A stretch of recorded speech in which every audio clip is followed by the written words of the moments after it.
নিয়ে চলে এলাম আরও একটা নতুন ভিডিও। তো আগের ভিডিওতেই দেখিয়েছি যে আমরা পৌঁছে গেছিলাম গৌহাটি এয়ারপোর্টে। নানু আসবে একটু বাদেই, তো আমরা সেখানে ওয়েট করছি। আমি বসে আছি গাড়িতে, বাঙ্কু আর বাঙ্কুর বাবা আশেপাশেই ঘুরছে, হয়তোবা কিছু খাবার দাবার কিনে নিচ্ছে, গাড়িতে এসে বসেই যেন খেয়ে নিতে পারে, কারণ নানু বেরিয়েছে ওখান থেকে সেই ভোরবেলায়, ফলে খাওয়া হয়তো সেভাবে কিছুই হয়নি। এইটা নানুর হোয়াইটটা দেখ, আর ব্ল্যাকটা হচ্ছে ইয়ে ঝুলিয়ে দিচ্ছি এগুলোতে। হ্যাঁ ঝুলিয়ে দে। হোয়াইটটা নানুর, হ্যাঁ কে লাগবে? ঠিক আছে। এইটা কালোটা বাঙ্কুর আর সামনেটা বাঙ্কুর। নানুর সাথে নানুর একটা বন্ধু আসছে, যে নানুর সাথেই ওখানে পড়ে, তবে থাকে হচ্ছে গৌহাটিতে। তো ওকে আমরা গৌহাটির বাড়িতে ড্রপ করে দেব, দিয়ে তারপর শিলংয়ের দিকে রওনা দেব আর কি। গৌহাটি এয়ারপোর্টে দু রকমের পার্কিং আছে, একটা পেড পার্কিং যেটাতে অনেকটাই পে করতে হয়, আর এটা হচ্ছে ফ্রি পার্কিং। তো এখানে আবার বেশিক্ষণ কিন্তু দাঁড়াতে দেয় না, তো ঠিকই আছে, আমরা বেশিক্ষণ দাঁড়াবোও না। ফ্লাইট তো অনেকক্ষণই দেখাচ্ছিল ল্যান্ড করে গেছে, বেরোতে দেরি হচ্ছিল, তবে লাগেজ তো খুব একটা বেশি থাকার কথা নয় সাথে। দেখা যাক কি নিয়ে আসছে। এই যে একটাই সুটকেস আছে বোধহয় সাথে, আর পিঠে একটা ব্যাগ। যাদের ছেলে মেয়ে দেখবে বাইরে থাকে, পড়াশুনো করে, যেদিনটা ওরা বাড়ি আসে এরকম ছুটিতে, সেদিনটা সত্যি সকলের মনে এত আনন্দ থাকে কি বলবো।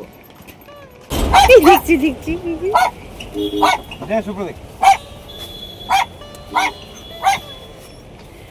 পিকু আলু পটলের পাশ দিয়ে বেরিয়ে এসছে।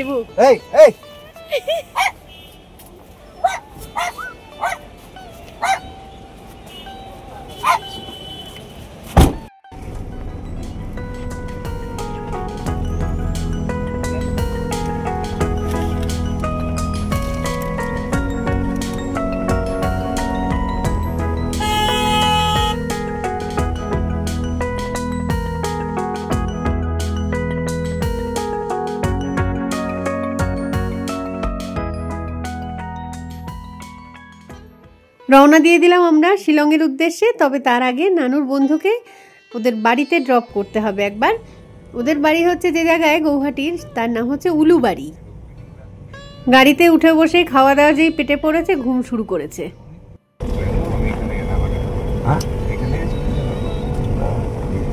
আগেরবার এখানে গাড়িটা রেখেছিলাম, সকাল পিক আপ করলাম যখন, মনে আছে? দেখি কোন জায়গা থেকে নিই প্রপার। হ্যাঁ লেফটে ইয়ে করবো না, ঢুকবো না, এখান থেকে লেফট থেকে ইয়ে করবো। হ্যাঁ আসো, tata tata, bye bye bye bye বেটা। তাড়াহুড়োর মধ্যে তো আর বেশি ছবি তোলা যায় না, তাই না? যতটুকুনি যা ক্লিপিংস আর কি জোগাড় করতে পারি, সেইগুলোকেই জড়ো করে গল্পের মতন বলার চেষ্টা করছি আর কি। এক বোতল ঠান্ডা জল আর আমাদের তিনজনের জন্য 3টে আইসক্রিম।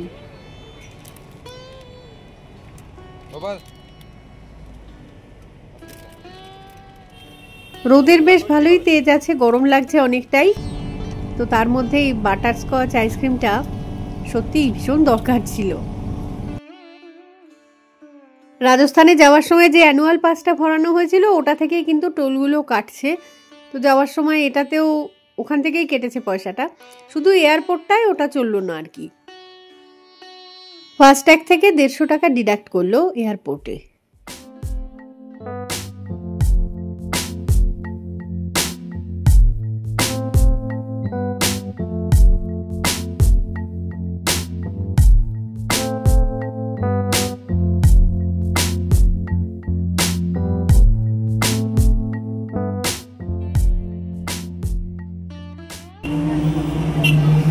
নংপোতে এসে গাড়ি থামলো, কারণ এখান থেকে কিছু সবজিপাতি হোক, ফলমূল হোক, আরও কেনা হবে আর কি। কিছু কিছু তো কেনা হয়েছেই অলরেডি, গাড়িতে রাখা রয়েছে, আরও কিছু কেনা যাবে এখান থেকে।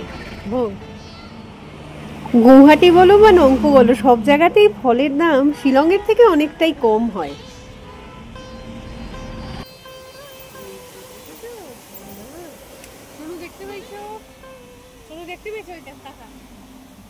দেখো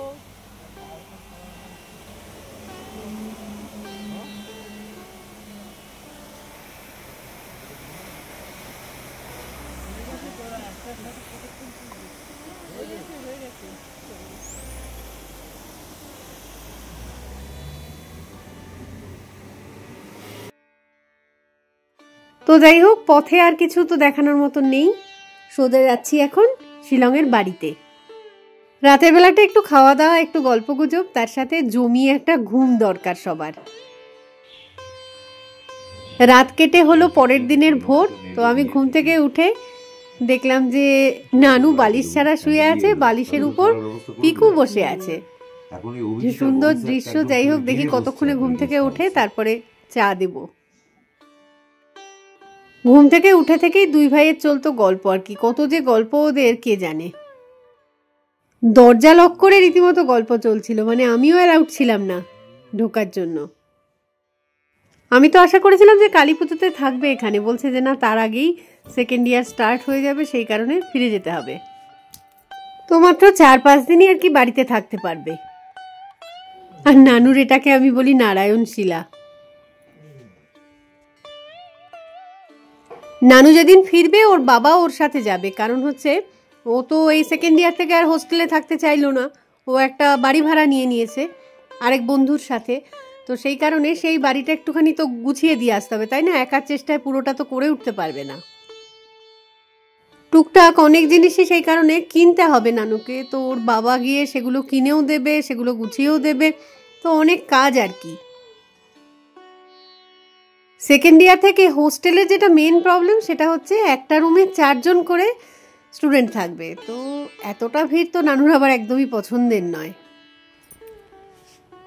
তো এই 2-4টে দিনে আমার যেটা মেন কাজ ছিল সেটা হচ্ছে যে জামা কাপড়গুলোকে ও মানে সুটকেস বন্দি করে নিয়ে এসেছে সেগুলোকে কেচে কুচে পরিষ্কার করে একদম শুকিয়ে দেওয়া, তারপরে ইস্ত্রি করে দেওয়া, এই আর কি। প্রথম দিনটা ওয়েদারটা একটু খারাপ ছিল, হালকা করে বৃষ্টিও হয়েছিল, আমি তো রীতিমতো টেনশানে পড়ে গেছিলাম। পরের দিন থেকে দেখলাম কড়া রোদ উঠেছে, তো পুরো কাজটা পারফেক্টভাবে করতে পেরেছি আর কি। চোখের নিমেষে কাটলো মাঝে 2-3টে দিন। তো চলে এলো সেই ফেরার দিনটা এবার, তার মানে ব্যাগ গুছানোর দিন। ফেরার সময় লাগেজ ওর বেশিই হবে, আমার কাছে একটা এক্সট্রা ইন্ডাকশান রাখা ছিল, ওটাও দিয়ে দেবো, যাতে টুকটাক রান্নাবান্না তো করতেই হবে ওখানে, তাই না? তারপরে একটা ফিল্টার ছিল, সেটাও দিয়ে দেবো, জলের ব্যবস্থা যাতে করে নিতে পারে। বাড়ি ভাড়া নিলে এইসব চাপ তো একটুখানি আসবেই, তাই না? তার মধ্যে দেখো জিনিসপত্র গোছানো হচ্ছে, আর পিকুর অবস্থা, একটা মুড়ির নাড়ু না চিড়ের নাড়ু কি একটা নিয়ে এসে এখানে খাওয়া শুরু করে দিয়েছে।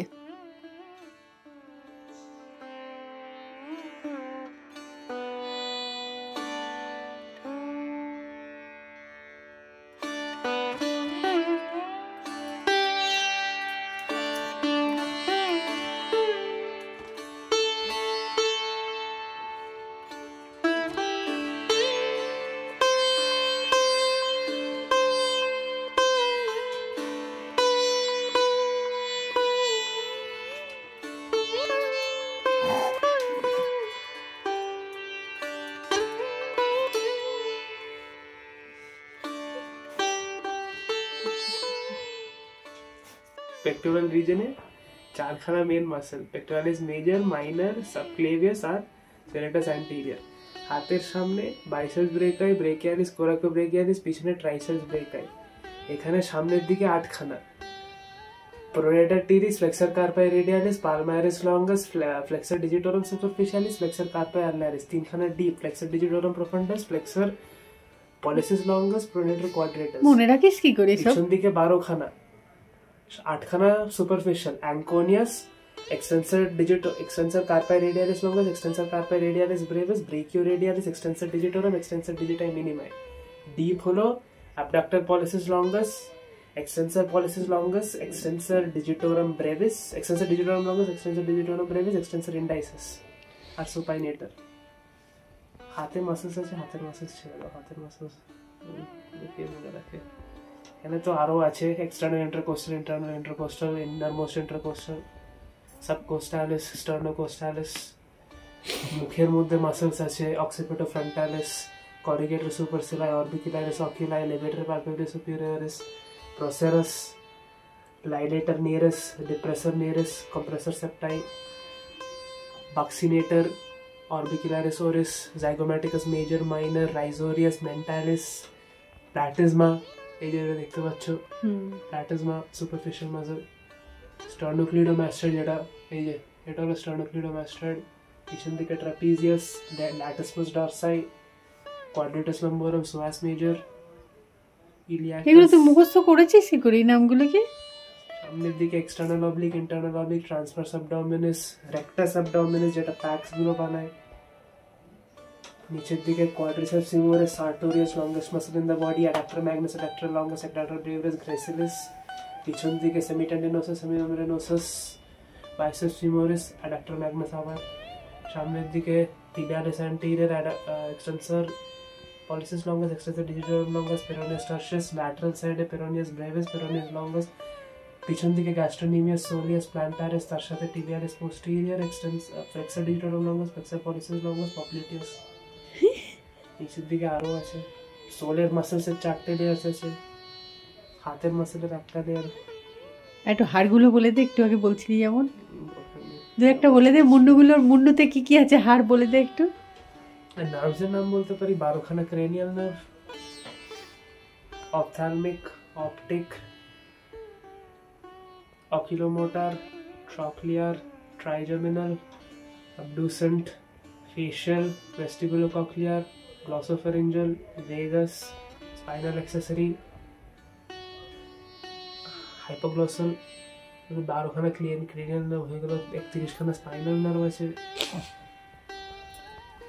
আর্টারিজ আছে মেন, হার্ট থেকে ডাইরেক্ট বেরোয় aorta, ascending aorta, arch of aorta, descending aorta. Arch of aorta থেকে দুটো মেন ব্রাঞ্চ, একটা হলো ব্রেকিওসেফালিক ট্রাঙ্ক যেটাতে রাইট কমন ক্যারোটিড আর রাইট সাবক্লেভিয়ান কন্ট্রিবিউট করবে, right axillary, right brachial divide করবে রেডিয়াল, আলনার, অ্যানাস্টোমোস করে বানাবে সুপারফিশিয়াল আর ডিপ পালমার আর্চ। লেফট সাইডে লেফট কমন ক্যারোটিড আর লেফট সাবক্লেভিয়ান সেম যাবে, লেফট কমন ক্যারোটিড আর রাইট কমন ক্যারোটিড কন্টিনিউ করবে, এক্সটার্নাল ক্যারোটিড, ইন্টারনাল ক্যারোটিড ব্রেনে যাবে, along with vertebral artery form করবে circle of Willis. External carotid 8খানা branch দেবে, টার্মিনাল ব্রাঞ্চ হলো সুপারফিশিয়াল, টেম্পোরাল আর ম্যাক্সিলারি। আর বলতে পারছি আর বলতে আছে একটু হাড়গুলো বলে দে, একটু হাড়গুলো আরেকবার, একটু আগে বলেছিস তাও বলে দে, দু চারটে বলে দে, পায়ের গুলো বলে দে নয়তো। পায়ের হাড় কি আছে? Femur, tibia, fibula, calcaneum, talus, navicular, cuneiform, cuboid, metatarsals আর ফ্যালেঞ্জাস। এদিকে scaphoid, lunate, triquetrum, pisiform, trapezoid, trapezium, capitate, hamate. আর কি আছে? Humerus, radius, ulnar. বাহ, অন্যান্যবার তো পড়ার বই অনেকগুলো সাথে করে নিয়ে আসে, তো এবার আর সেসব তো কিছু নেই, কারণ রেজাল্ট বেরোলে নতুন বই তখন আবার কিনতে হবে আর কি। সাবধানে।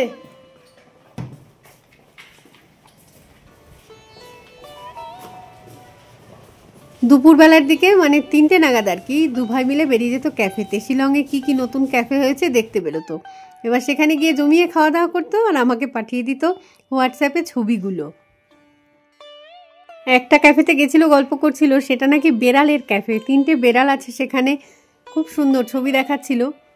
মানে একটা মা বিড়াল বোধহয়, তার আবার একটা পা নেই, দুটো ছানা বিড়াল, তো সেই বেড়ালকে কোলে নিয়ে ও আবার ছবিও তুলেছে সেখানে। এটা হচ্ছে সেদিন সকালের, যেদিন আর কি নানু আর নানুর বাবা গৌহাটি থেকে হায়দ্রাবাদের ফ্লাইটটা ধরবে। কালকে রাতের বেলায় অনেকটা শুতে দেরি হয়েছে, তো আজকে দুজনেই কিন্তু অ্যালার্ম দিয়ে শুয়েছে, তার সত্ত্বেও অ্যালার্ম বেজে যাচ্ছে, এরা আর ওঠার নামই করছে না। তো যাই হোক, তাড়াতাড়ি করে রেডি হয়ে বেরোতে হবে, সবাই মিলেই বেরোবো। ভালো রোদ্দুর উঠেছে আজকে, ওয়েদার বেশ সুন্দর, আর আকাশটা কি পরিষ্কার নীল। তো এই ফেরার দিনের ভিডিও এবারে আর কিচ্ছু করিইনি। তো যাই হোক, এই যে দেখো আমার বারান্দা বাগানের গাঁদা ফুলগুলো একটুখানি সকলের সাথে শেয়ার করে নিই।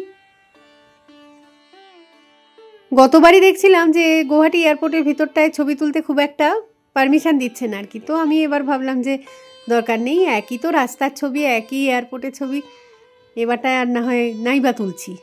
তো দেখো ফুলগুলো কি সুন্দর হয়েছে, আরও ফুটবে আর কি, প্রতিটা ডগায় ডগায় কুড়িয়ে এসেছে। তো এই ভিডিওটা তাহলে এখানেই রাখছি, আর বড় করছি না, খুব তাড়াতাড়ি ফিরে আসবো আবার একটা নতুন ভিডিও নিয়ে। তো ততক্ষণের জন্য টাটা।